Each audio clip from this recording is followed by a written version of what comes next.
pronto. Agora sim, vamos lá, pessoal, vamos começar nossa aula 5 do dia 4 de maio, né? Vamos falar muito de recurso especial extraordinário.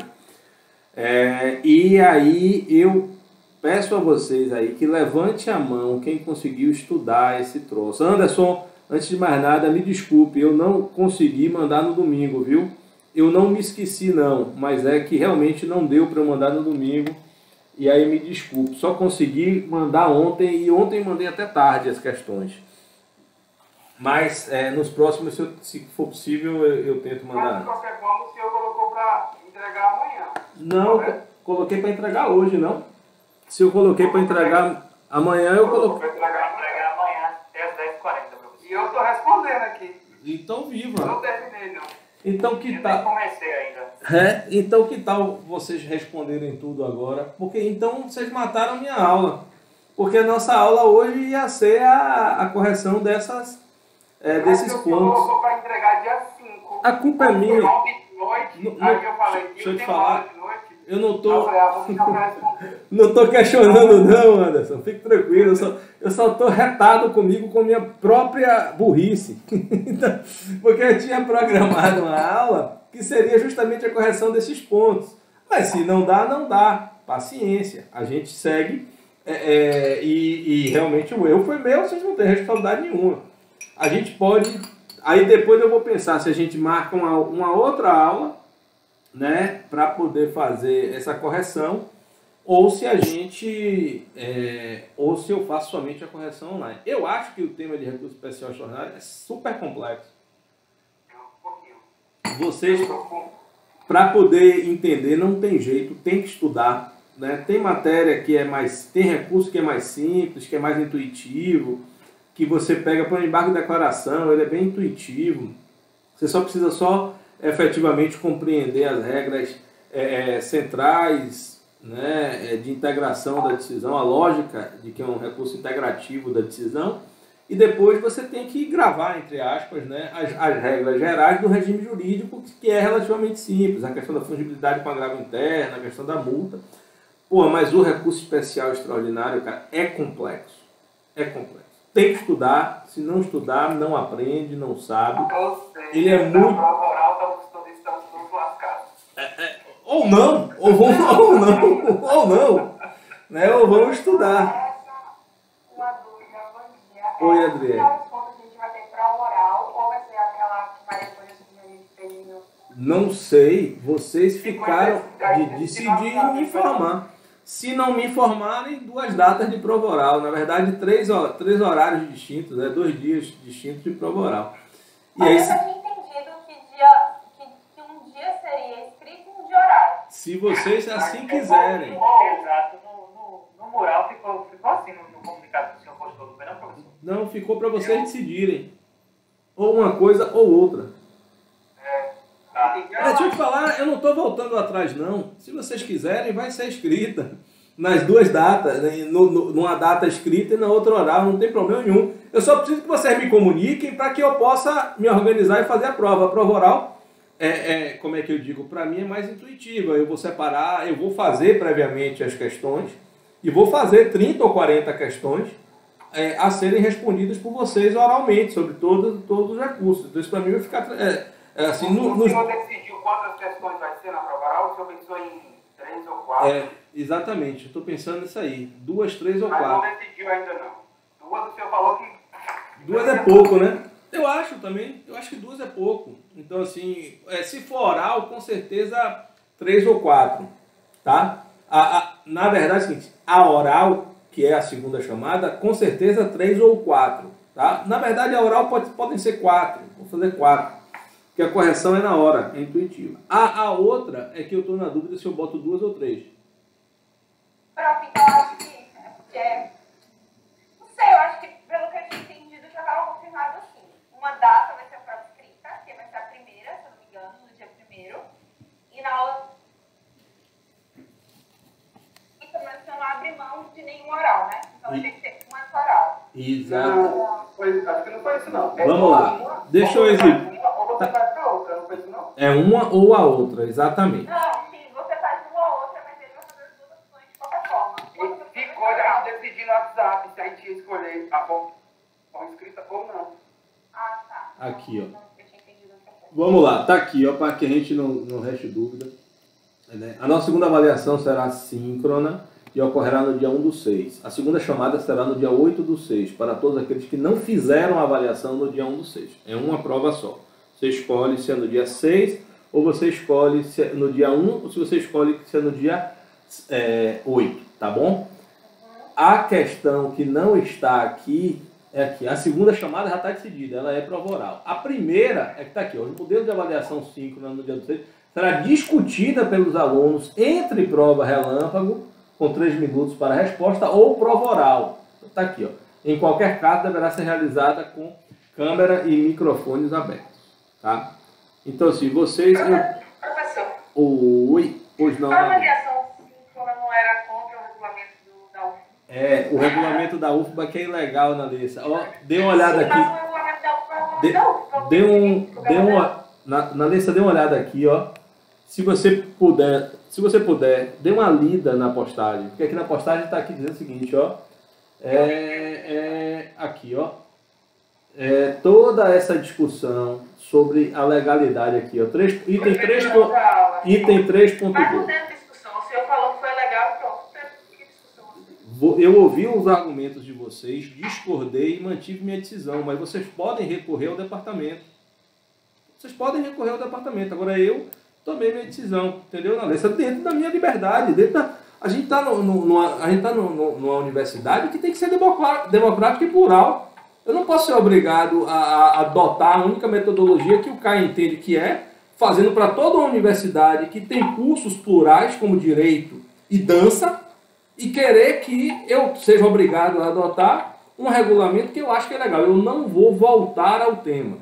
Eu não estou dizendo a você que eu sou dono da razão, eu estou dizendo a você que é minha função institucional, é a minha função como professor tomar esta decisão de como será a avaliação.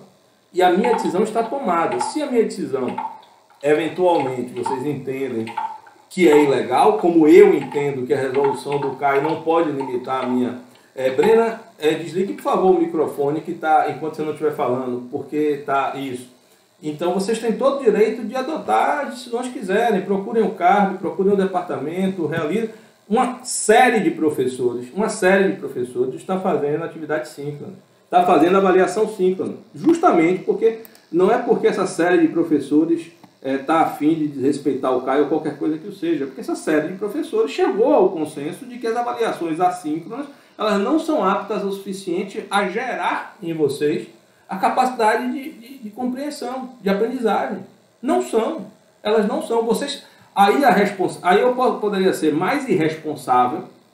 É muito mais fácil para mim ser mais irresponsável. Eu não compro briga com vocês, faço uma avaliação tranquila, vocês pescam, não aprendem nada, e depois no mercado de trabalho vocês não vão achar alocação.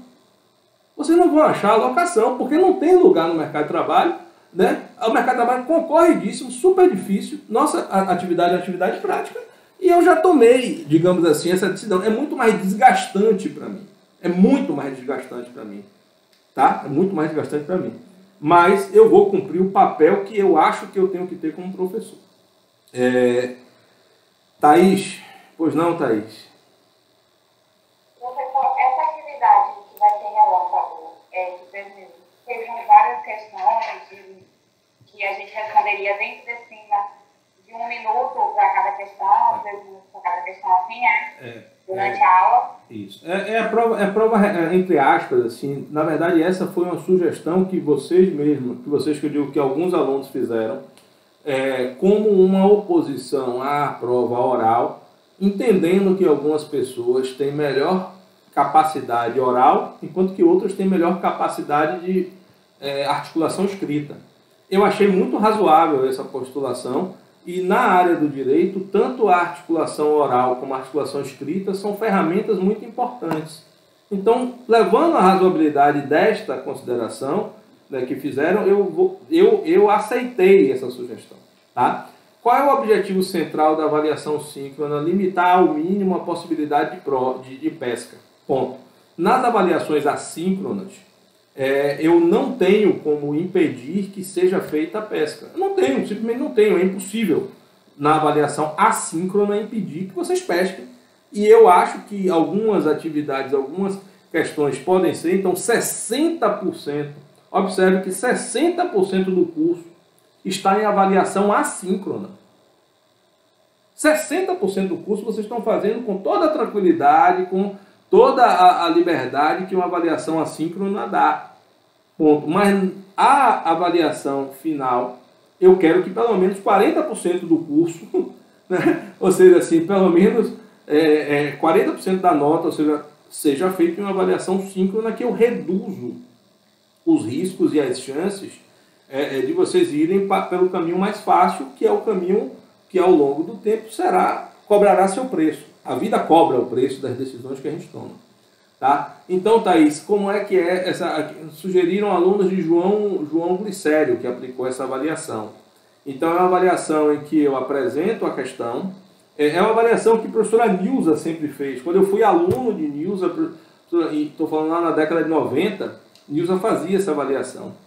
Então, você dá uma questão e você tem um tempo pequeno para que você responda. Qual é a lógica do tempo pequeno para que você responda? Para que você não possa dar uma gulgada, pegar a resposta e responder. Porque você pode estar lá gulgando e passar o tempo. Então você tem que responder com aquilo que você já tem de bagagem própria, interna que você tem, né? Que foi fruto do conhecimento e do processo de conhecimento acumulado ao longo do semestre. Tá bom? Então, a lógica é essa. Eu faço uma pergunta, 3 minutos depois você tem que responder. Depois eu faço outra pergunta, com 3 minutos eu faço a segunda pergunta, com 3 minutos eu faço a terceira pergunta. E aí você vai ter 3 minutos para responder e entregar. Eu só vou ver com o João, eu não sei se a pessoa que sugeriu isso está aí na aula hoje, mas eu só vou ver com o João como é que foi feita a entrega destas respostas. Né? Que eu não sei se ele fez via Google Meet, se ele fez... como ele fez, eu vou pegar. Oi? Fui eu, Maria Antônia, que dei essa ideia. Ele fez assim, na verdade tem duas coisas para falar. A primeira é uma dúvida. Rafaela postou semana passada a tabela de notas que o senhor deu. E eu acho que faltam algumas notas. Vamos lá, tem algumas notas que ainda não foram corrigidas. Isso são duas questões, Maria Antônia. Uma, tem algumas notas que não foram corrigidas ainda, que estão sendo corrigidas, eu colocarei. E as notas que eu corrigi podem ter erro, eu posso ter errado. Eu posso não ter colocado 0, não ter lançado, não ter corrigido. Então, todas essas questões, fiquem absolutamente tranquilos que qualquer erro, todas as avaliações, elas estão salvas na plataforma do Google Classroom. Então, ou há eventualmente algumas pessoas que tiveram problemas pessoais, eu permiti mandar por e-mail. Excepcionalmente, essas pessoas que tiveram com atestado médico, coisas dessa natureza. Então eu tenho essas pessoas, por exemplo, que me mandaram por e-mail, eu ainda não corrigi as questões dela. Elas estarão nesta tabela com 0, entendeu? Mas tudo isso eu vou marcar uma data, marcar um dia, depois que eu corrigir tudo, eu vou marcar um dia para a gente sentar e corrigir todas esses equívocos. E a minha outra questão é que, não é uma dúvida, é o que eu vou falar. Eu que sugeri a prova relâmpago aqui, eu que fiz com o Glicério.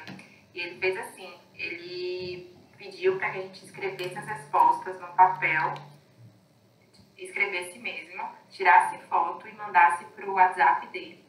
Pronto, boa. Aí todo mundo salvou, ele deu o número um dia antes, porque a gente tem um grupo com ele. Aí ele deu o número dele, a gente teve que salvar e mandar naquela hora. Mas por e-mail também, foi pelo WhatsApp para poder responder na mesma hora. Tipo, ele dá o ok. E também por e-mail. Aí ele finaliza depois dos 3, 4 minutos, ele dá um tempo pra gente enviar, porque né, tem problema no WhatsApp e tal, ele dá e-mail e o WhatsApp, as duas possibilidades. Pronto, boa. Aí a gente pode fazer aí dessa forma, não tem problema nenhum, viu? A gente segue dessa mesma forma. Deixa eu só... Rapidinho. Só um detalhe aqui. Deixa eu tentar organizar um pouco. Davi já tem um tempão que está com a mão levantada e Thaís também está com a mão levantada. Vamos só fechar aqui agora. Já baixou o Thaís, beleza, mas Davi tá. Vamos só fechar aqui. Alguém ia falar agora. Eu queria saber se é sobre essa prova relâmpago. Se for sobre isso, fala agora. Pronto, então vamos lá pela ordem de quem pediu. Daniel, depois Adriele e depois Nalissa, que é quem está aparecendo aqui em minha tela. Ok, em relação a essa questão da prova relâmpago, a minha dúvida é no sentido do enunciado da questão, porque se é uma prova para que a gente só tem 3 minutos para responder, esse enunciado ele vai ser objetivo ou ele vai ser um enunciado longo e complexo? Porque a gente acaba perdendo um certo tempo para tentar entender o que o enunciado está falando. E se ele é claro e objetivo, isso facilita a nossa vida também. Perfeito. Como é que seria esse enunciado dessa questão? Será claro e objetivo. Não tem condições dessa questão de fazer uma questão de solução de questão complexa, né? Vai ser um enunciado claro e objetivo. Ok, obrigado. A Adriele, baixa a mão. Pode baixar a mão, Daniel. Oi, professor. Na verdade, quando você tinha dito isso sobre os minutos, eu pensei em não fazer dessa forma que Maria Antônia falou, porque, sei lá, eu, por exemplo, sou super lerda para escrever. Muito mesmo. Também. Já que, vamos supor, que sejam 3 minutos por questões e que fossem 3 questões, não sei se dá 10 minutos para a gente fazer e enviar pelo formulário, entendeu? Não ser necessariamente... O formulário dá muito erro. É para isso que eu queria ver com o João, por causa disso, porque o Google Forms ele dá muito erro no tempo. Se você observar dos horários que Mas você... você pode colocar... Mas a gente fala, a gente dá o quê? Que o professor quem vê, porque, por exemplo, o João ele também fez por atividade síncrona. E aí tinha um tempo. Enfim, sempre quando você terminava, você tinha que ligar o microfone e falar assim, professor, enviei. E ele ia confirmar se a gente tinha enviado ou não. Eu prefiro escrito, sabe por quê? Você tem o Ctrl+C, Ctrl+V o Google Forms permite Ctrl+C, Ctrl+V. E o escrito, de fato, é mais difícil de você ter previamente analisado todas as questões. Então, assim, infelizmente, eu atendo o Daniel, infelizmente não lhe atendo, Adriano. Vai ter que ser... Pode até ser via Google, não sei se pode ou não ser Google Forms, mas você teria que postar a resposta escrita da prova. Tá, pode ser isso também. Mas aí... Como resumo, né? Só um minutinho, Anderson. Só um minutinho, Anderson. Deixa eu terminar a Adriele, depois Nalessa, depois você. Não, é só para ajeitar essa questão. Mas aí a gente escreveria, mas não teria que enviar para o WhatsApp. A gente teria que tirar uma foto e anexar? Da mesma forma, sim. Fotos. Escrever, foto e anexar. Mas isso daria um tempo... Não, aí não. Não, eu não vou fazer. Eu não vou dar... Não posso dar tempo a mais, não. Vai ter que ser realmente nesse tempo, Nalessa. Então, infelizmente, quem tiver dificuldade de fazer escrita, aí faz a prova oral. Beleza? Oi, Nalessa. Eu só queria entender. O senhor disse que são 3 minutos para cada questão. Isso. Aí eu quero saber, para entregar a resposta, tirar foto e enviar, está incluso os 3 minutos ou é depois dos 3 minutos? Está incluso os 3 minutos. Está incluso os 3 minutos. A gente pode botar 3 minutos e 30, se essa for uma questão. Não tem maior 30 segundos, não vai matar ninguém assim. O que eu quero dizer é que precisa ser realmente um tempo reduzido. Oi, Anderson, você, irmão. Só um complemento. Era para fazer como fez o resumo. O resumo a gente não escreveu e depois anexou. Isso. Só foi só para... É porque a única... Beleza, perfeito, Anderson. Assim, é que talvez o Google seja pior do que... Mais demorado. O Google Forms, ele é mais demorado do que simplesmente você tirar uma foto do celular e mandar pelo WhatsApp. Ele é mais rápido. Para vocês ganham tempo com isso. Né? E por e-mail também, mas eu acho que o WhatsApp é ainda mais rápido ainda. O WhatsApp, você já deixa o WhatsApp aberto, terminou, tira. Oi, Daniel, pode falar. É exatamente isso, professor. Eu ia sugerir que nós enviássemos uma foto pelo WhatsApp, porque é mais prático do que enviar pelo Google Forms, porque a gente tem que baixar para o computador e enviar via Bluetooth, de certa forma leva mais tempo. E pelo WhatsApp tirou a foto e enviou de imediato, é mais simples. Pronto. Beleza. Então vamos lá, que assim, como é a nossa prova não vai ser útil para a vida de vocês a longo prazo, né? Isso é importante, eu sei que angustia vocês, isso é necessário, mas o mais importante é vocês aprenderem a raciocinar processualmente e vocês aprenderem a dogmática dos recursos cíveis e dos meios de impugnação das decisões judiciais. Isso é para isso, digamos assim, que a gente está aqui, para eu tentar conduzir vocês nesse processo aí de aprendizagem e conseguirem chegar lá. Então, ó, pessoal, como as questões estão postadas para serem respondidas até amanhã, a gente não vai conseguir respondê-las aqui agora, tá? Vocês têm. Mas a gente pode aproveitar essa oportunidade aqui para tirar dúvidas, tá? Para tirar dúvidas sobre, eventualmente, qualquer tema até aqui. Eu prefiro que a gente trate realmente de recurso especial extraordinário, tá? Isso tem sentido para quem estudou, como é o objetivo da sala de aula invertida, que a gente tem a metodologia que a gente está trabalhando, né? Mas, se vocês quiserem, eu posso também simplesmente ficar aqui, expor e conversar um pouco sobre recurso especial extraordinário, né? Isso já está tudo gravado na aula síncrona, mas eu queria primeiro ouvir quem tem dúvidas aí, quem tem algum ponto de recurso especial que queira tratar aqui, para que a gente possa tratar aqui. Eu tenho, professor, até tirando essa dúvida ontem de noite. Vamos lá, Arthur, por favor.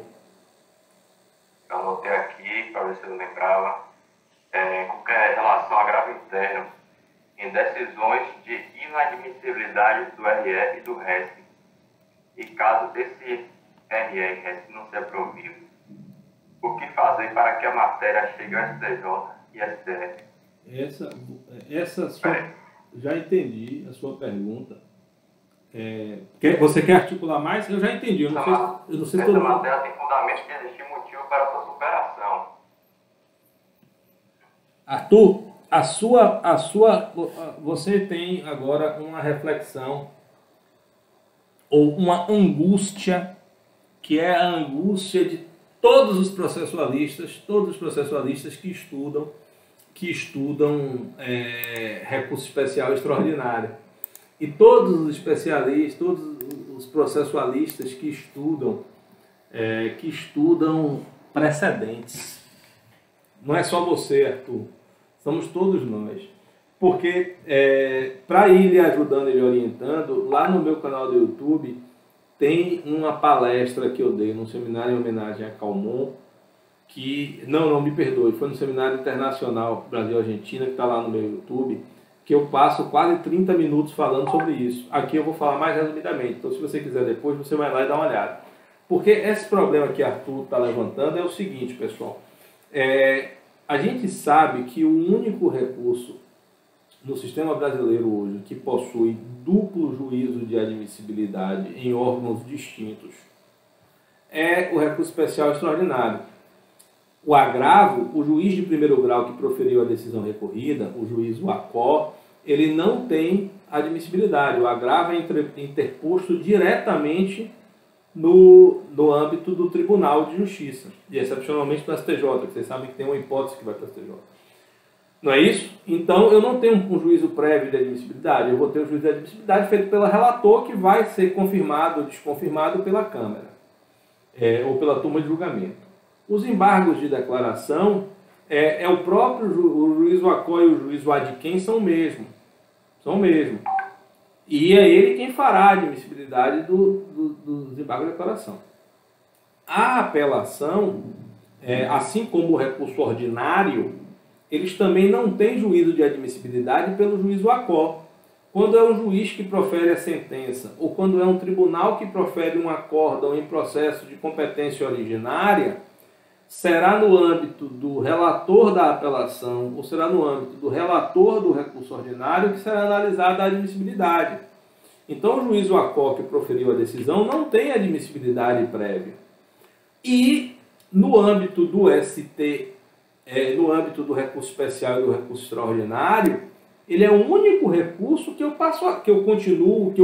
permaneço a ter dois juízos de admissibilidade. Eu tenho um juízo preliminar de admissibilidade que é feita pelo presidente ou vice-presidente do tribunal conforme o regimento interno, No nosso caso, ele é feito pelo segundo vice-presidente do Tribunal de Justiça da Bahia. E, fazendo-se esta admissibilidade, se negativa, me perdoe, se positiva, sobe para o STJ o recurso especial, ou para o STF o recurso extraordinário, e, obviamente, o STF e o STJ não estão sujeitos ao juízo preliminar de admissibilidade. Não estão sujeitos ao juízo preliminar de admissibilidade. Podem discordar. Mas, se positivo, o recurso sobe. Se negativo, não. Qual é o problema? Tem uma live de Fred, se vocês procurarem no canal dele, vocês vão achar, que ele conta os bastidores da história do renascimento do recurso preliminar de admissibilidade. Porque observe, que essa redação aqui, do artigo 1030, que é o artigo que trata do juízo preliminar de admissibilidade, ele não é a redação originária do CPC, é a redação que veio com a Lei 13.256. Eu brinco até, né, que essa lei é a volta dos que não foram, porque ainda do período de vacatio legis, voltou o juízo de admissibilidade, que, embora ela tenha, do ponto de vista legal, sido extinto, ele, do ponto de vista da vigência, essa lei nunca chegou a viger, porque no período de vacácios do CPC, houve a edição da Lei 13.256, ainda em 2006, mas antes da vigência do CPC, que o CPC, vocês sabem que é de 2015, mas começou a viger em março de 2016. E aí, em 2016, houve o Império contra-atacou, né, o STJ e o STF contra-atacaram e reintroduziram o juízo de admissibilidade preliminar no recurso especial extraordinário. Porque na redação originária do CPC, eu também no recurso especial e extraordinário não tinha juízo de admissibilidade. Não tinha.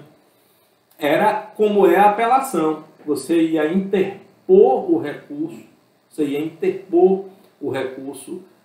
especial e o recurso extraordinário, e o STJ ou o STF ia admitir ou inadmitir. Seria muito mais simples, porque com isso, pessoal, a gente extinguiria praticamente por completo o recurso que também vocês estão estudando aí, que é o agravo em recurso especial e extraordinário. Embargo aqui, que observe aqui também, aqui, agravo em recurso especial e extraordinário. Tá vendo? Que era muito mais simples. Observe que todo ele foi revogado, o 1042, é revogado pela mesma lei. Porque ele praticamente estava extinto. Estava extinto porque não ia mais haver juízo de admissibilidade e depois ele teve que ser novamente todo regrado aqui pela mesma lei, 13.256. Porque o sentido é o seguinte, a grande maioria dos recursos especiais e extraordinários, na vigência do CPC de 73, ele era barrado pelos tribunais. Eles eram inadmitidos pelos tribunais.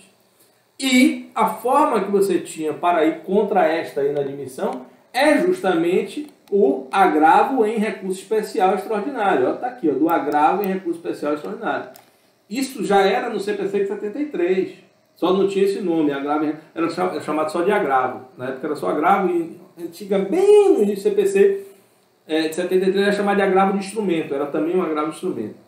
Então, pessoal, qual foi a ideia do CPC? Que foi uma ideia, massa. Vamos acabar. O que acontecia na prática no CPC 73? Você entrava com o RESP, o tribunal tinha meio que uma orientação política de inadmitir, então 95% dos RESPs e dos REs eram inadmitidos, e aí você tinha que, em 95% dos casos, 100%, praticamente 100%, a não ser quem perdia prazo, mas 99,9% das pessoas que tinham o seu recurso especial e extraordinário inadmitidos, interpunham o agravo em recurso especial e extraordinário. Interpunham o agravo em recurso especial e extraordinário. Era essa a lógica. Então, tudo subia para o STJ e a classe processual mais numerosa no STJ era recurso especial. Ou era agravo, me perdoe, em recurso especial. Então, eu tinha mais agravo em recurso especial do que recurso especial. Porque a grande maioria dos recursos especiais eram inadmitidos. A mesma coisa no STF. A classe processual que mais tinha no STF era agravo em recurso extraordinário. E aí o CPC foi muito... E tem um detalhe, Fred até conta isso, assim, ó, isso não foi feito à revelia do STJ e do STF, não. Isso foi negociado com o STJ e com o STF. A ideia era que eles, STJ e STF, concordaram à época, né, de que era melhor eu extinguir essa classe. Porque ele ia ter que julgar do mesmo jeito. Ele não julgava como RESP, mas julgava como agravo em RESP. O STF não julgava em RE, mas julgava tudo em agravo em RE. Então, para evitar isso, o CPC foi fantástico. Ele simplesmente extinguia, acabava as possibilidades. Então, isso ficava para uma decisão excepcional de um presidente ou vice que não remetesse o agravo por qualquer motivo. Né? E aí, ó, observe como era a redação originária aqui do CPC, ó. Recebido o recurso especial, olha o tamanhozinho do artigo 1030, como era na redação original, ó. Recebida a petição de recurso pela Secretaria do Tribunal, o recorrido será intimado para apresentar contrarrazões, fim do qual os autos serão remetidos ao respectivo Tribunal Superior, STJ ou STF. A remessa de que trata o caput dar-se-á independente do juízo de admissibilidade. Era lindo, isso aqui estava lindo, perfeito. O que aconteceu? O STJ e o STF mudaram de ideia. Disseram, não, eu não quero que todo recurso especial extraordinário suba, não. Se eu fizer isso, eu vou estar incentivando que as pessoas interponham recurso especial extraordinário devido. E aí, fez a alteração que está hoje aqui no artigo 1030. E eu estou, alongando a história, mas eu vou responder a pergunta de Arthur. E olha o que virou o artigo 1030, olha o tamanho do artigo 1030 aqui, em comparação com seus parágrafos, óbvio, e incisos, em comparação ao que era antes. Olha o tamanho, a diferença de um para o outro, que está arriscado aqui e o que não está. E aí, nesta alteração do artigo 1030, qual foi a lógica que o STF instituiu a partir daí? Ele virou e disse assim, ó, pessoal, eu vou pegar aqui e eu não quero voltar a decidir aquilo que eu já decidi como precedente obrigatório. Eu não quero voltar a decidir. Então, tudo aquilo que eu já decidi como precedente obrigatório, eu não aceito, eu não admito, eu não quero, eu não vou receber recurso especial extraordinário. E aí, foi isso que foi dito no 1030. Aí, o que é que o 1030 fez? Ele vira aqui para a gente e diz assim, olha, quando é recebida a petição do recurso especial ou da extraordinário, depois de colhidas as contrarrazões, ele vai aqui e separa o que é que o presidente ou vice-presidente do tribunal tem que fazer. Primeira opção que ele tem é negar seguimento. Inciso primeiro, ele nega seguimento. Quando é que ele deve negar seguimento? Porque, só para organizar aqui previamente a cabeça de vocês, ele separou basicamente em 3 situações raiz, vamos chamar assim. Aquelas hipóteses em que eu já tenho decisão de precedente obrigatório, decisão extraída de recurso especial extraordinário repetitivo ou de repercussão geral, esse é um bloco, aquele que eu já tenho essas decisões, está aqui. Eu tenho um segundo bloco, que é o bloco das questões que tem margem para virar precedente obrigatório e tem margem para tramitar o recurso especial extraordinário no regime de repetitivos, ou tem margem de ter uma discussão sobre repercussão geral, tem margem de discutir repercussão geral. E aí, esses aqui eu vou fazer a afetação para recurso especial extraordinário repetitivo. E eu tenho as questões inéditas. Estas questões inéditas são os únicos recursos especiais extraordinários que sobem como um todo. Todas as outras questões, ou eu vou subir mediante afetação, e aí o meu recurso tem 2 opções. Ou o meu recurso vai ser afetado para ser julgado no regime de repetitivos, ou vai ser afetado para ser debatida a repercussão geral, ou o meu recurso vai ficar paralisado em decorrência da afetação. Vai ficar suspenso em decorrência da afetação. Ponto. ou se o meu recurso já está no bloco daquelas questões que já foram decididas, o tribunal tem que julgar de acordo com o que foi decidido. Somente se o tribunal não fizer isso é que eventualmente eu vou subir para IARRESP. Mas a lógica é que o STJ e o STF não voltam a decidir questões que eles já decidiram.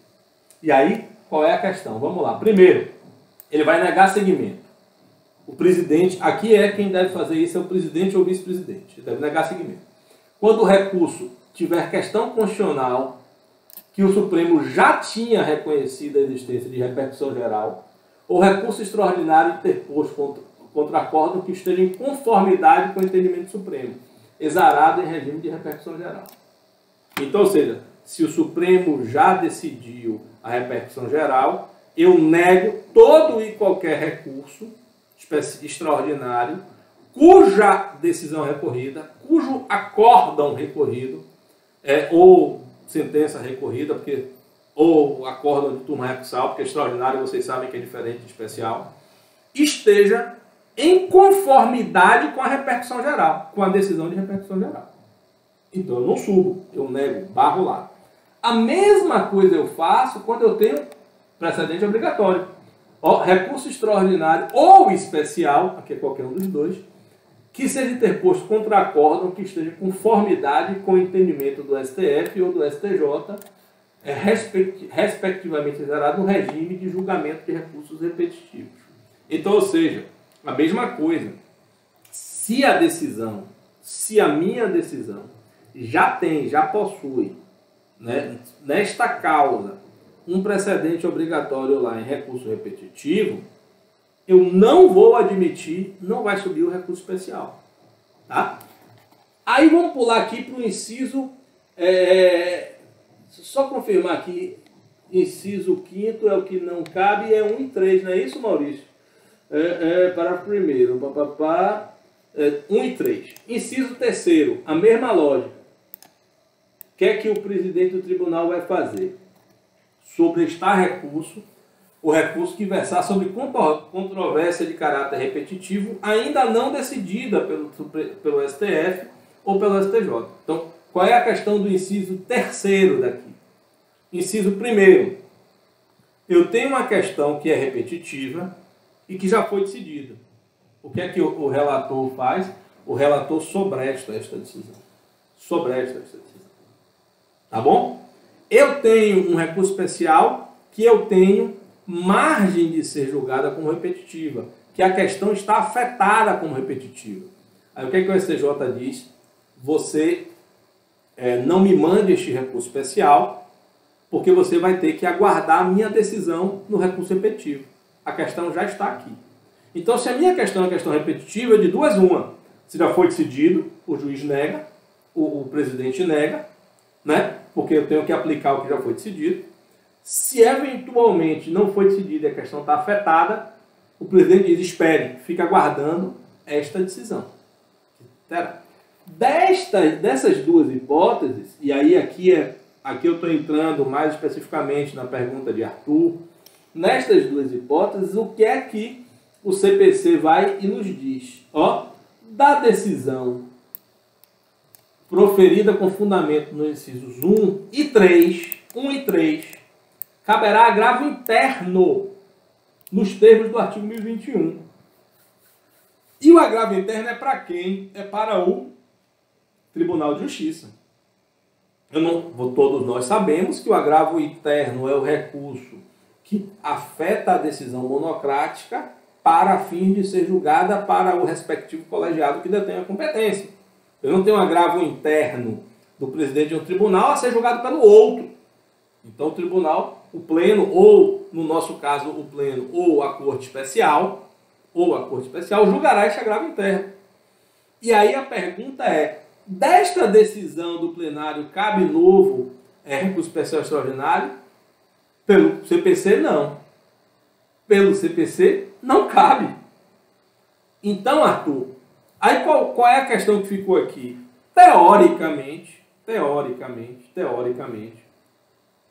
o STF e o STJ não estão se permitindo, se concedendo a possibilidade de rever sua própria jurisprudência. Aí a gente passa a ter aqui um problema que foi muito discutido a partir de 2004, quando veio a Emenda Constitucional 45 e instituiu no Brasil a súmula vinculante, que foi quando a discussão de precedentes no Brasil tomou muita força. Porque se dizia que o problema central dos precedentes é que os precedentes podem engessar o direito. Observem, se você analisar, fizer o histórico de diversos temas de natureza constitucional ou mesmo infraconstitucional, como você tem uma mudança de interpretação. Né?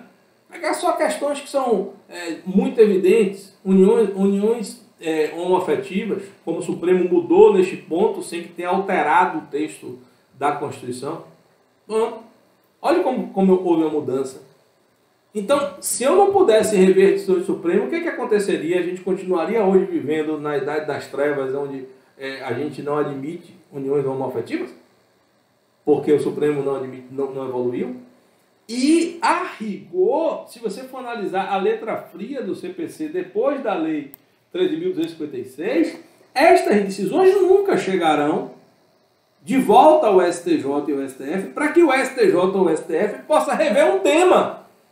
Possa rever um tema que ele tenha fixado no julgamento de recurso especial, extraordinário e repetitivo, ou que o STF possa rever um tema que ele tenha julgado em sede de repercussão geral. Então, Arthur, se você, para lhe responder objetivamente, se você fosse aceitar a regulamentação fria do CPC, a lei fria do CPC como está, sem fazer aí um controle de constitucionalidade, sem fazer uma reflexão um pouco mais ampla, eu não tinha jeito a dar. Ponto. Não tem, não sobe. Parou, o direito parou aqui. Paramos aqui no século XXI e não vamos mais evoluir. Então isso aflige muitos processualistas. E aí, dentro desse contexto, quais são as opções?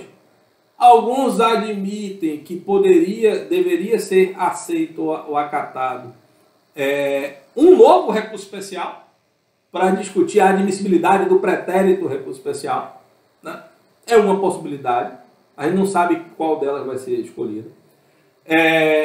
Outros defendem que o presidente do tribunal dos tribunais de justiça e dos tribunais regionais federais deveriam assumir para si este encargo, né? Avisando assim, STJ, eu sei, mas eu acho que está na hora de vocês reverem, de vocês reavaliarem esta decisão, e a despeito de eu ter que inadmitir, eu estou remetendo para que você decida. Se você quiser, eu estiver errado, você inadmite o seu agravo e volta, dando aos presidentes dos tribunais essa possibilidade.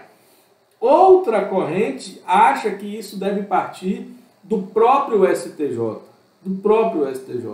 É que o STJ faria uma técnica que é comum no direito anglo-saxão, que é do signaling, onde o tribunal que emana o precedente, ele mesmo dá um sinal indicativo de que vai rever. E aí o STJ, no âmbito de um outro RESP-RE, com tema parecido, faria esta sinalização como um obter dicta. Ele colocaria lá no acórdão, olha, sabe aquele tema número tal, sobre determinado ponto? Eu pretendo rever, sinalizando, né, à comunidade jurídica de que a gente deve reavaliar essa questão.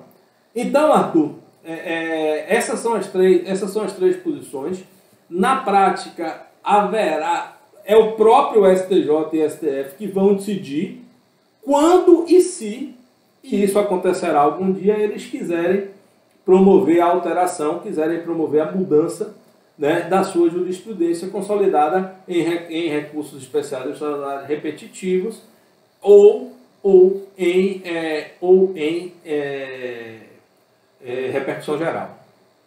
Você entendeu, Arthur? Compreendo.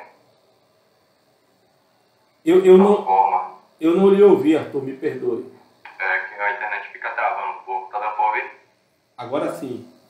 Beleza. Ficou claro, deu para entender. Eu interponho primeiramente meu RE, o RESP. O Tribunal de Origem, o ACU, ele não acolhe esse recurso. Ele não acolhe não, ele inadmite. Acolher é juízo de mérito. Lembre disso. 2030. E... Travou agora, Arthur. Interno. Isso. Eu vou ter que entrar com agravo interno para convencer o pleno ou o órgão especial do Tribunal de Justiça de que de duas uma, para fazer o distinguish. Então, esse agravo de instrumento, esse agravo, pessoal, das questões do inciso 3º e do inciso 1º, eles são um agravo interno para promover distinguish. É para dizer, o senhor sobrestou meu recurso, mas o meu tema é diferente daquele que tratou. Ou então, com base no inciso 1º, você negou aqui dizendo que tem repercussão geral, ou você negou dizendo que tem julgamento de recurso repetitivo, mas o tema decidido nessa repercussão geral, nesse recurso repetitivo, não é o tema do meu processo. Eu quero fazer um distinguish, é diferente o meu tema.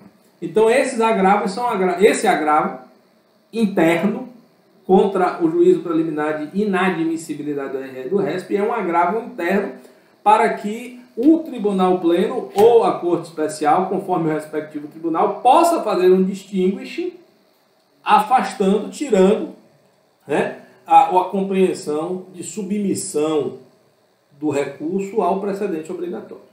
Beleza? Perfeito. Esse agravo interno, ele não sendo deferido, não sendo aceito, cabe um novo RE e RESP para o tribunal competente, o TJ, no caso, o TRE, ou vai subir para o STJ?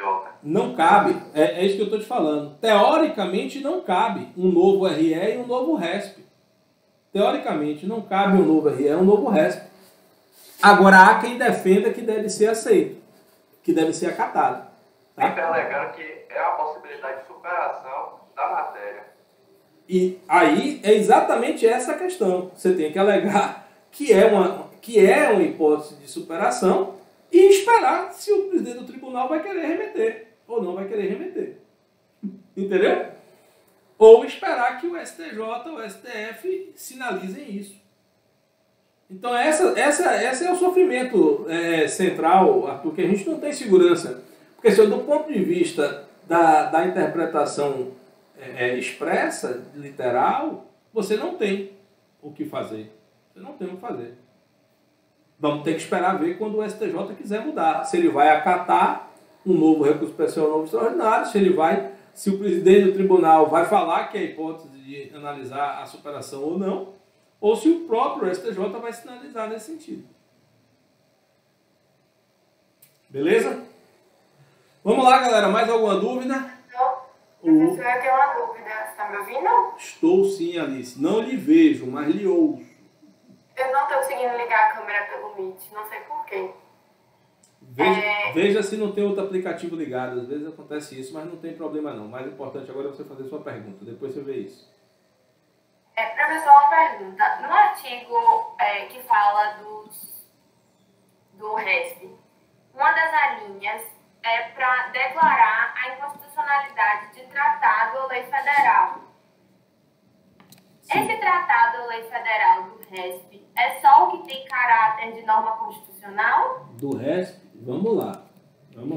Na verdade, aí é tratado a lei federal em relação à própria legislação federal. Peraí. Constituição Planalto. vamos lá pegar o 105.3, a linha B, salvo engano, que é a que você está tratando. Ctrl F, 105. 105. Vamos lá, aqui é a Constituição. Ó, compete ao Superior Tribunal de Justiça julgar. Inciso 3º. Não, calma. Eu estou falando do RESP. É isso, 105 é RESP. Mas 105 é RESP mesmo. Vamos lá? Você quer falar do RE então? Não, seria o inciso do RESP.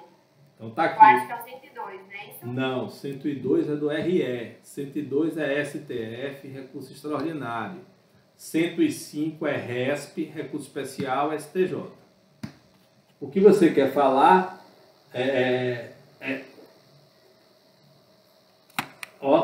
qual é o que você quer falar aqui? Ó? Letra A, contrariar tratado ou lei federal, negar de vigência. É esse? Pronto, beleza. Então, aqui é o seguinte, tratado ou lei federal são reconhecidos como direito federal infraconstitucional. Então, em qualquer matéria, qualquer tratado que a União seja signatária. E qualquer lei federal. Essa lei federal aqui é que é interpretada, né, aqui, ó, esse termo lei federal, que é interpretada do ponto de vista mais amplo. Né? Lei delegada, lei, como é que eu digo, ordinária, lei complementar, e uma grande discussão sobre precedentes. Né? Sobre se eu posso entrar com base em precedentes, com base no inciso primeiro, que aí é uma questão gravíssima. Agora, negar vigência é a mesma coisa, é contrariar ou negar vigência, porque o que se diz é que você contraria o direito federal, seja quando você aplica, quando não tem que aplicar, como você não aplica quando tem que aplicar ou quando aplica errado. Mas fale sua dúvida aí. Porque, professor, tem esse inciso, certo? De tratado ou lei federal. E aí, no artigo 102, que fala compete ao Supremo Tribunal Federal. Perfeito. No inciso D, terceiro ele também fala declarar inconstitucionalidade de tratado ou lei federal. Perfeito. Tá certinho. E aí eu fiquei confuso, tipo assim. Fique tranquilo, eu vou lhe esclarecer aqui agora. Tá aqui, ó. Declarar... Você entendeu? Entendi. Agora, é muito simples, Alice. É muito simples. Quando eu falo, eu tenho dois caminhos para subir. Um, quando a matéria versada é constitucional, e outro, quando a matéria versada é infraconstitucional. Então, quando é que eu vou interpor RESP? Quando eu entendo que a lei é constitucional, ou quando eu entendo que o tratado ele é constitucional. Eu não estou discutindo que o tratado e a lei são constitucionais. Eu estou discutindo que o tribunal não aplicou o tratado e a lei constitucionais. Então, neste caso, o acórdão ele é ofensivo, o acórdão ele desrespeita a lei federal constitucional e o tratado federal constitucional. Aí eu vou caber RESP. Entendeu? Aqui, essa parte. Alice, você está travada, eu não estou lhe ouvindo. Entendi. Pronto. Aí, outra hipótese distinta, diferente, é a seguinte. O tribunal aplicou um tratado ou lei federal. Mas eu acho que esse tratado, essa lei federal é inconstitucional. Ela é inconstitucional. Então, neste caso, eu não quero que você aplique a lei federal. Eu quero que você declare que a lei federal é inconstitucional, como causa de pedir, para que possa negar ou deferir o pedido que eu quero deferir. Então, enquanto que na primeira hipótese eu digo que o tribunal aplicou um tratado ou uma lei federal quando não devia aplicar, então ofendeu o tratado, ou eu digo no RESP que o tribunal deveria ter aplicado as regras de um tratado ou lei federal, e ele não aplicou, e aí ele está contrariando o RE e o RESP. Mas em ambos os casos, eu entendo que o tratado ou lei federal, eles são constitucionais, e que por isso devem ser aplicados nas hipóteses que devem ser aplicados. Essa é uma matéria, essa é uma linha de argumentação relacionada ao direito federal infraconstitucional. Outra coisa, Alice, é quando eu digo o seguinte, olha, você não deve aplicar esse tratado, ou você não deve aplicar esta lei federal, porque este tratado ou lei federal é um tratado ou lei federal inconstitucional. Aí a matéria passa a ser constitucional. Você entendeu, Alice? Que é o mesmo. Então não tem a ver com o status do tratado. Não. Tipo, se ele tem status, porque eu tinha entendido que tinha a ver com status, se ele tem status constitucional ou não. Não. Não tem a ver com isso, né? Não, não tem a ver com isso. Não tem a ver com isso. Isso daí é uma outra coisa. Isso que você falou é uma outra coisa. E é uma coisa importante para a gente separar aqui na cabeça de vocês. Quando eu entendo... Rapaz, a falta do quadro, velho, é um negócio absurdo. A falta do quadro é um negócio absurdo. Deixa eu ver se eu consigo botar um... É que eu não consigo trabalhar... Meu pente fica todo doido. Mas eu vou tentar aqui ver se eu exibo aqui para vocês. E vocês... Para tentar fazer às vezes de um... fazer às vezes de um quadro. E quem sabe aqui eu tentar lhe explicar isso melhor. O status do tratado, ele é importante porque, como vocês sabem, o tratado internacional firmado pelo Brasil, na forma da Constituição, lá na forma do artigo 5º da Constituição, inciso, parágrafo 2º, deixa eu botar aqui logo para o começo que vai ficar mais fácil. Então, o tratado internacional no Brasil ele pode ser incorporado ao nosso ordenamento como um tratado de matéria constitucional ou um tratado de matéria infraconstitucional. Porque a legislação, ao admitir o direito internacional no Brasil, ao incorporar o direito internacional do Brasil, transformando ele em direito brasileiro, eu posso incorporar este novo tratado dizendo, olha, você, aqui no Brasil, você tem status de Constituição. Ou então, não, aqui no Brasil você tem status de direito infraconstitucional. Isso foi uma discussão durante décadas, até que a Emenda Constitucional 45 alterou a redação do parágrafo 2º. Aqui, ó, 2º incluiu o parágrafo 3º. E disse o que para a gente ali? Os direitos e garantias expressos nessa Constituição não excluem outros decorrentes de tratado, né? Princípios por ele adotado, tratados internacionais. E aí o parágrafo 3º tirou a dúvida. Poxa, e quando é que eu vou saber que um tratado ele é constitucional, ele é infraconstitucional? Né? Antigamente você tinha que promover a interpretação feita pelos tribunais. E aí ele veio dizer o seguinte, olha, os tratados e convenções sobre direitos humanos que forem aprovados em cada casa do Congresso, em 2 turnos, por 3/5, serão equivalentes a emendas constitucionais. Aí o parágrafo 3º virou e disse, se o tratado for de matéria de direitos humanos e eu, Brasil, quiser incorporar como a Constituição, eu tenho que aprovar este tratado via decreto, mas este decreto vai ter que receber, o processo legislativo de emenda à Constituição, que é esse processo, votado 2 vezes nas duas casas do Congresso, né, por maioria qualificada, né, por 3/5 dos membros. Então, se eu incorporar o tratado assinado mediante este processo legislativo, ele será equivalente à emenda constitucional. E se eu não incorporar este tratado, levando em conta este processo legislativo mais dificultoso da emenda constitucional, ele terá eficácia de lei federal. E aí como é que funciona ou como é que fica essa questão para fins de cabimento de recurso? É o seguinte, se o tratado, está aqui o tratado, se o tratado ele tiver natureza constitucional e o juiz desrespeitar, vai caber RE. Se o tratado tiver natureza infraconstitucional e o acórdão desrespeitar, vai caber o quê? RESP. Porque este tratado tem esta função. Então, neste caso, Alice, assim, são 2 coisas diferentes. Uma é, eu quero arguir que este tratado é inconstitucional. Eu posso, só vai ser via RESP. Não, eu quero presumir que ele é válido.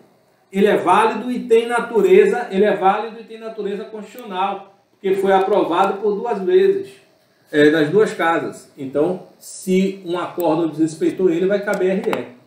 Não, este tratado ele é um tratado internacional que não versa sobre direitos humanos. É um tratado internacional que versa sobre direito comercial, direito empresarial. Pronto. Ele vai ser constitucional? Não, ele vai ser infraconstitucional. Qual é o recurso que cabe quando um determinado tribunal desrespeitar ele? O RESP. Entendeu, Alice? Professor, entendi. Só para esclarecer, que eu tô achando que eu me confundi um pouco no meu caderno. O RE é um recurso especial. Não, RE é recurso extraordinário. Extraordinário. Que vai para o Supremo. Que vai para o Supremo, exatamente. E o RESP é que vai para o STJ. Tá bom? Tá claro, claro? Tá claro, ficou claro para mim agora. Então, viva. Ficou claro para todos vocês? Sim, professor. Valeu. Vamos lá, galera. Estamos à disposição de vocês aí. Mais alguma dúvida aí sobre RE, sobre RESP, para que a gente possa tratar aí de mais algum ponto? Ou vocês vão me liberar mais cedo hoje? Diga, Marina. Na verdade, é uma dúvida que surgiu ainda sobre embargo de divergência. Mas aí eu não sei se vai confundir tudo. Porque, tipo assim, naquelas hipóteses de admissibilidade do recurso especial e do recurso extraordinário, existem hipóteses em que ele é admissível, mas ele, por estar em confronto com algum precedente obrigatório, ele não vai ter segmento. Nesse caso, essa decisão, qual é a natureza dela? É uma decisão de inadmissibilidade, portanto, antes do mérito, ou ela é uma decisão de mérito porque ela fala que aquele mérito está em confronto com outro precedente? Eu não sei se eu me fiz clara. Você não se fez clara, mas eu entendi. Eu quero saber se seus colegas lhe entenderam. Pode obrigar a rearticular, mas eu entendi sua pergunta. Sua pergunta é inteligentíssima, inclusive. Vocês conseguiram entender? Conseguiram entender? Mais ou menos. Mais ou menos. Então vamos lá, Marília. Repita aí, vá. Seguinte, nas hipóteses de inadmissibilidade ou melhor, vou usar outra palavra para não confundir. Quando o presidente ou vice-presidente do tribunal ACO, do tribunal recorrido, ele tem que analisar aquele recurso especial ou recurso extraordinário para saber se ele vai subir ou não. Existem algumas hipóteses para dizer se vai negar seguimento. Vou usar essa palavra. Está aqui marcada, inclusive. Pronto. Dentro dessas hipóteses, existem situações em que o recurso ele é admissível porque ele está tempestivo, porque ele tem pré-questionamento, enfim, aqueles requisitos intrínsecos e extrínsecos. Mas o mérito do recurso, ele está em contrariedade a um precedente obrigatório já firmado.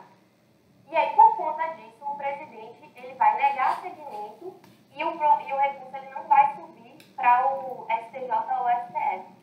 Daí, minha dúvida é se essa decisão que nega seguimento a esse recurso, ela tem natureza de admissibilidade ou inadmissibilidade, ou ela é uma decisão de mérito. Porque, eu vou parar por aqui, porque é o resto da dúvida de embargo de divergência.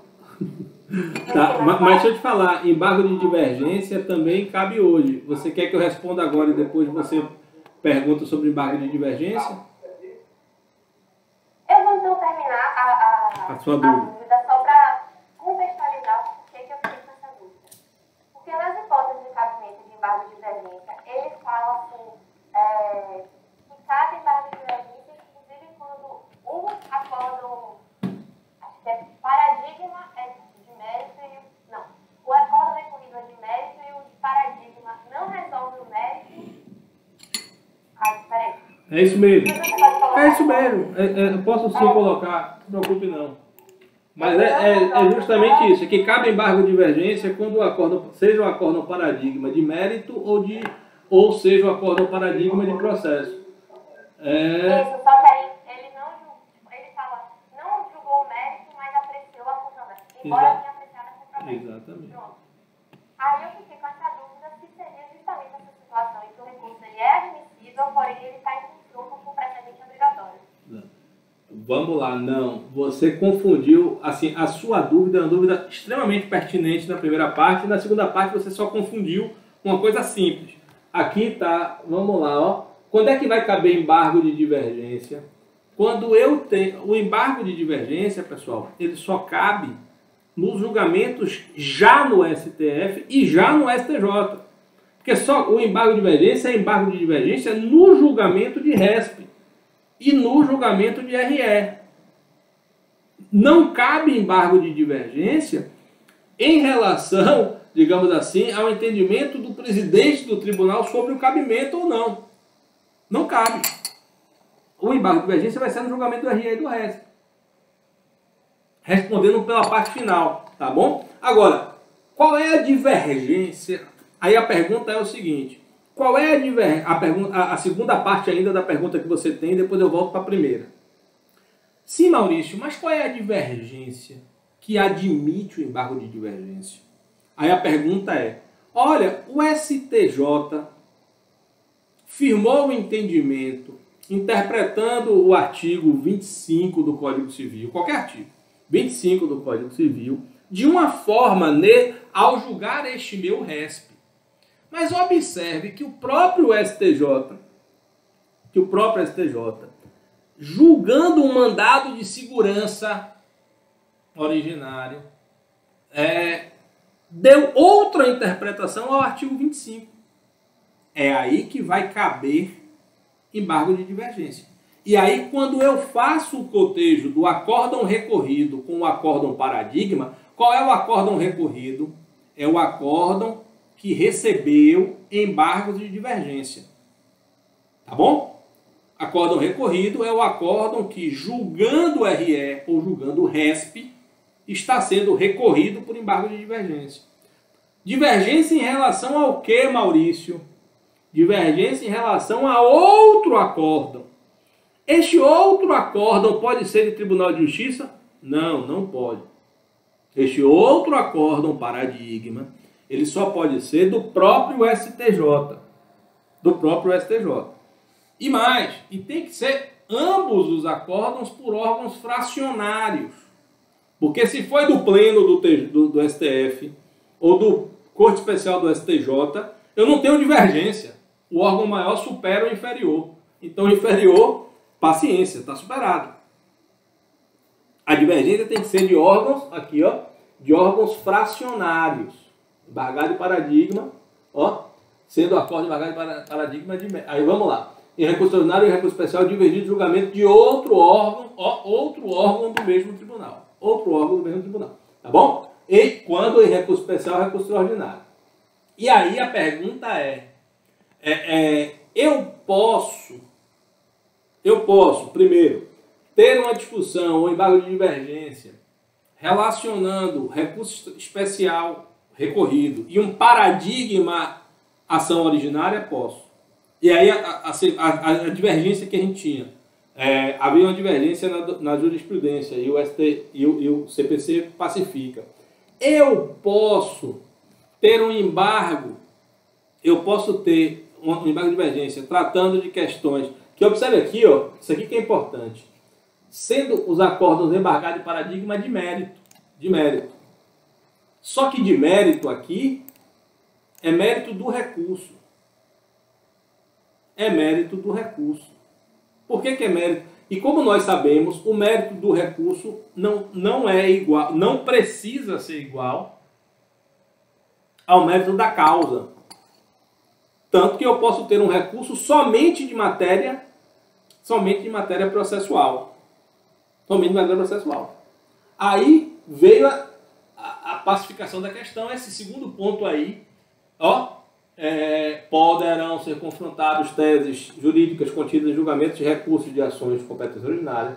A divergência que autoriza a interposição de embargo de divergência pode verificar-se da aplicação do direito material ou do direito processual.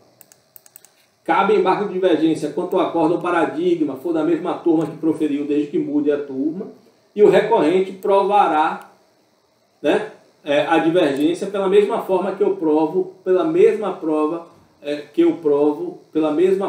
que eu provo o dissídio jurisprudencial do RESP. O ponto que Marília tratou aqui, ó, recurso extraordinário especial, divergir de julgamento de qualquer outro órgão do mesmo tribunal, sendo o acordo de mérito e o outro que não tenha conhecido o recurso, embora tenha apreciado a controvérsia.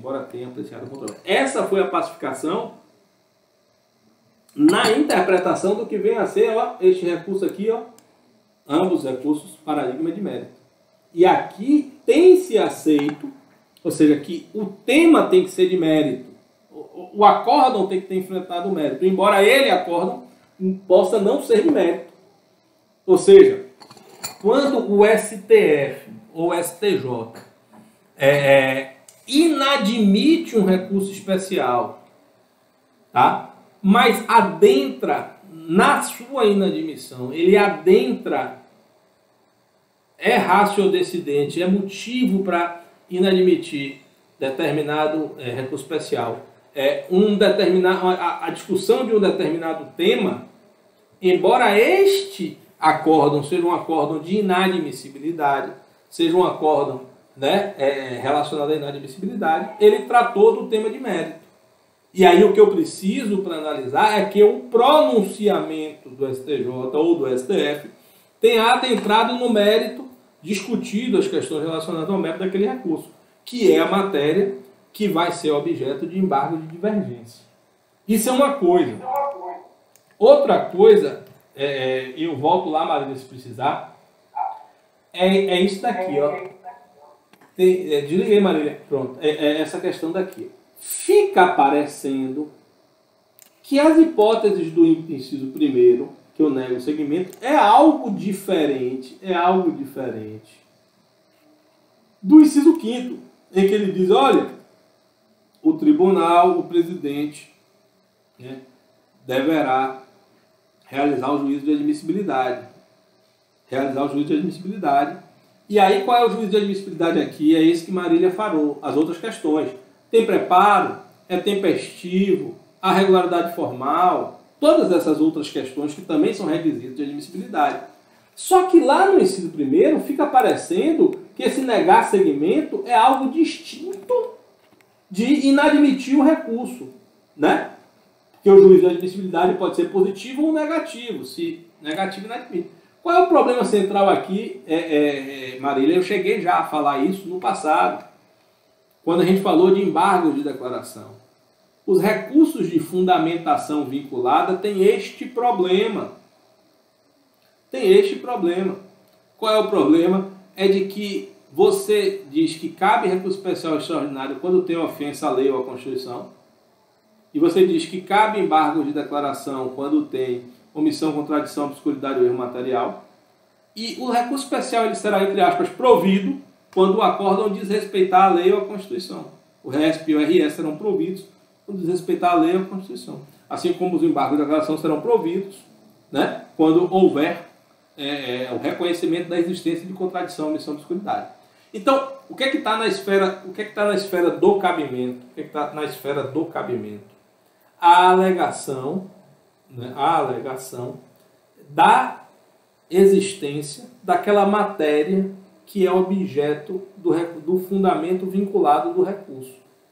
Então, o cabimento do RE e do RESP será a alegação de uma das hipóteses do inciso 3º do artigo 102 para o RE da Constituição ou do artigo 105, inciso 3º da Constituição para o RESP. Beleza? E aqui no inciso 1º, pessoal, observe que o que é que o CPC está mandando? O CPC está mandando o presidente do tribunal não negar seguimento a um recurso especial todas as vezes que a decisão recorrida estiver no mérito em conformidade com o precedente obrigatório. Pelo menos é uma hipótese de inadmissibilidade sui generis. Porque, Marília, não dá para eu aceitar que isso é julgar o mérito. Porque não tem, o presidente do tribunal, ele não tem competência constitucional para julgar o mérito de RE e nem de RESP. Mas eu tenho aqui uma nova, entre aspas, hipótese de inadmissibilidade. é quando o concedida, exclusivamente nesse caso aqui, ao presidente, de negar seguimento, ou seja, inadmitir. Negar seguimento e inadmitir são a mesma coisa. Eu não entro no mérito do recurso especial. Todas as vezes que a decisão recorrida estiver em conformidade. Entendeu, Marília? Essa parte eu entendi. Tá perfeito. Agora o que eu não consigo entender é o do inválido de velhice. O que é que você não Se o consegue? senhor puder... Vamos voltar Essa lá. parte, porque ele fala não conhecer do recurso, embora aprecie a controvérsia. Isso para mim fica muito confuso. Se o senhor conseguir dar um exemplo assim mais prático para eu conseguir entender, seria ótimo. Posso sim lhe dar um exemplo mais prático. Vamos lá, 1042. Mas vamos lá, vamos tratar aqui dessa questão. Não raro, é porque assim, é que você está pegando uma questão em que o STJ não deveria fazer isso, mas faz isso. Não raro, o STJ inadmite o recurso, mas se posiciona sobre a controvérsia. Isso é extremamente, infelizmente, é extremamente comum na lógica de inadmissibilidade do resto. Então vamos pensar aqui o seguinte, vamos lá. Eu vou pegar um exemplo que você vai entender. Eu tenho um recurso especial, cujo mérito do recurso especial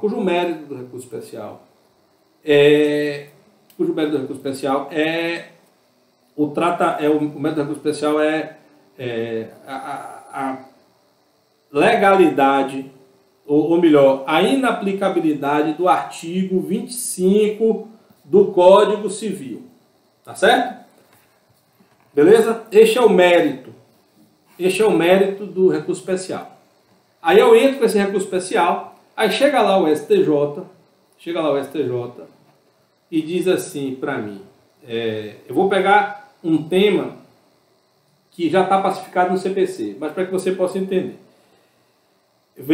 Olha, eu não posso julgar o mérito do recurso especial. Porque o seu recurso especial ele é intempestivo.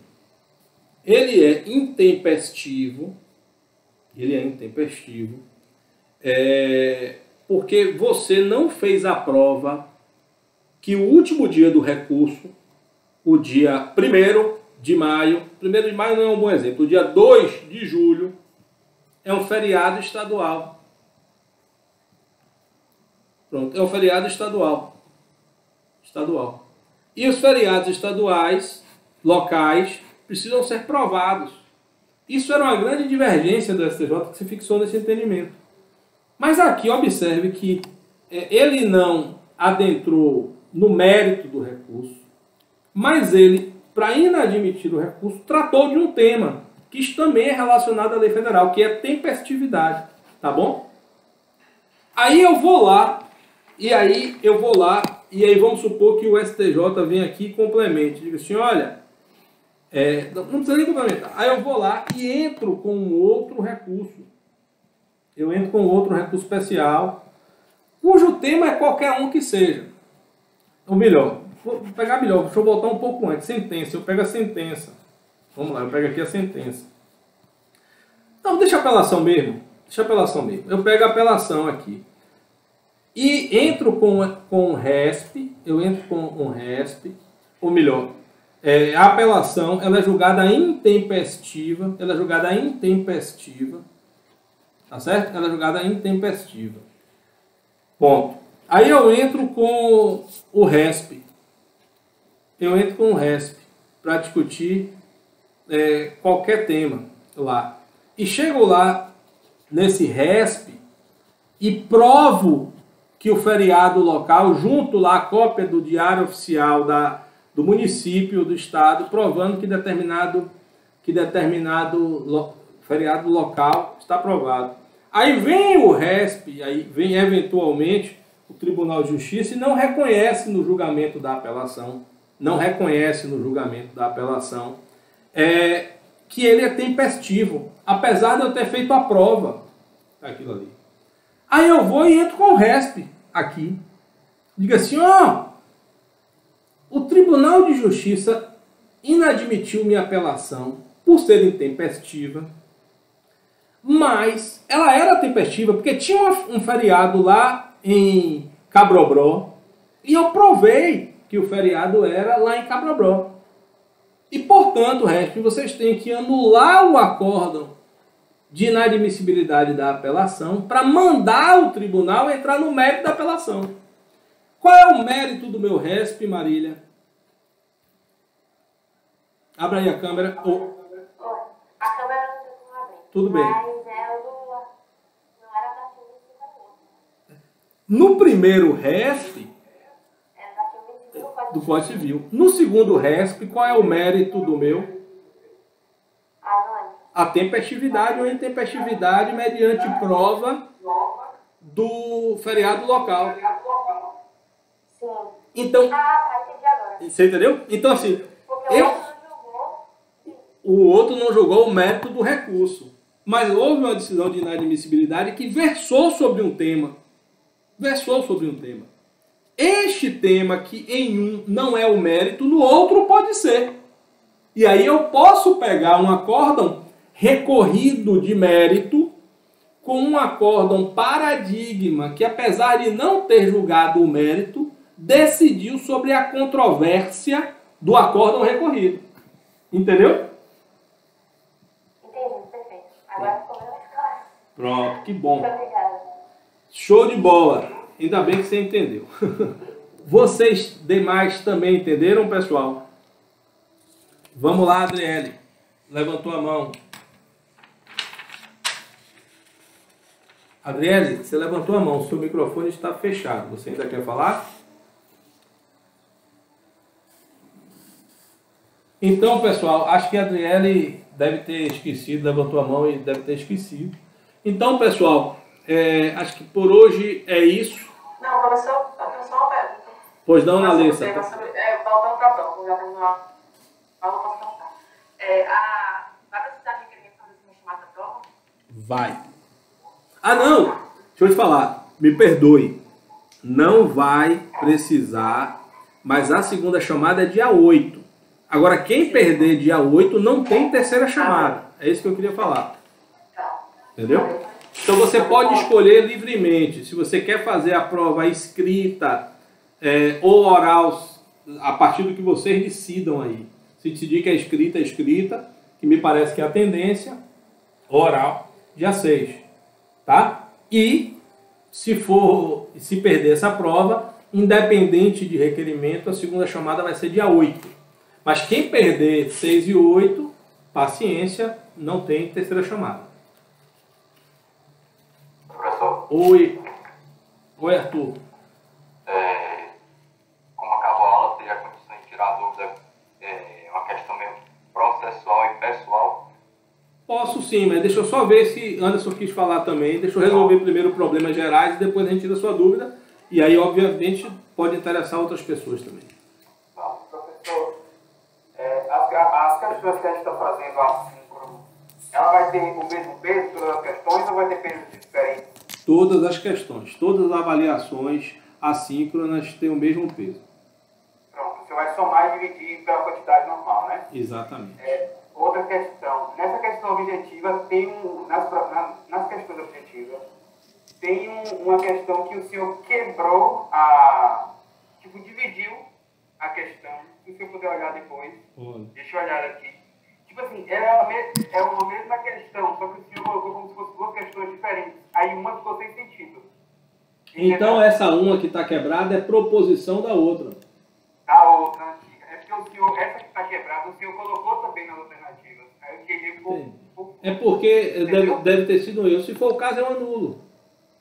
Viu? Não, eu não sei se... Eu acho que não é caso de anulação, é só para você olhar, porque pode confundir as pessoas também. Pronto. Deixa eu ver aqui. Sobre efeito suspensivo... Aqui, ó, tá logo a primeira aqui. Não. Diga aí. Olha só, é uma sobre requerimento sucedido. Deixa eu ver aqui. Como é que começa a questão? Começa assim, sobre o efeito suspensivo ou recurso especial, é possível afirmar. Aí tem várias proposições. Aí foi uma dessas proposições, a última que o senhor dividiu. Fala assim, o pedido de concessão do efeito suspensivo, o requerimento deverá ser dirigido, aí o senhor quebrou justamente aí. Aí está ao presidente ou ao vice-presidente. Eu não achei aqui ainda não, deixa eu ver se ele acha aqui. Efeito... Aqui, sobre efeito suspensivo. Isso, a última proposição, a número 5. O número 5. O pedido de concessão de efeito suspensivo, o requerimento deverá ser dirigido. Aí você desconsidera. Aí, tipo, esse restante é do anterior, entendi. Entendi. Não, é isso mesmo. Não existe o 6. É exatamente, você está certo. Aqui, ó, não existe o 6.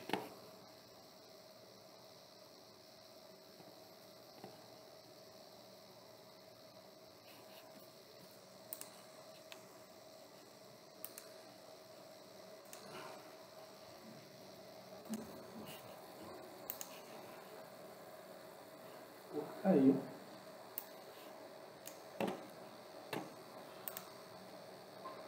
Poxa. O Google derrubou a gente, Anderson.